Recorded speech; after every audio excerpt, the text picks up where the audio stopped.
টাইমে কিছু খেতে মন ইচ্ছা করে, আর এমনিতে হচ্ছে আজ শনিবার, তেমন কিছু খেতে পারবো না। তো দেখো সোয়াবিন সিদ্ধ করতে বসিয়ে দিয়েছি, এখন সোয়াবিন ভাজা করবো।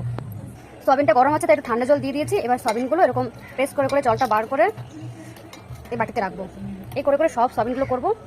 কড়া বসিয়ে দিয়েছি, আর এটা কিন্তু লোহার কড়াই, ভাজাভুজির জন্য আমরা এটা ব্যবহার করি। তো এখন তেল দিয়ে দিচ্ছি, অনেকটাই দিয়েছি। এই সোয়াবিনগুলো তো তেলগুলো সব শুষে না, একটু বেশি করে দিয়েছি। তেলটা গরম হয়ে গেছে, এখন তেলে দিয়ে দেবো নুন আর একটু হলুদ গুঁড়ো।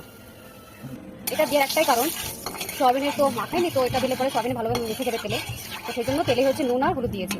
এবার জল ঝরানো যে সোয়াবিনগুলো দিয়ে দেবো।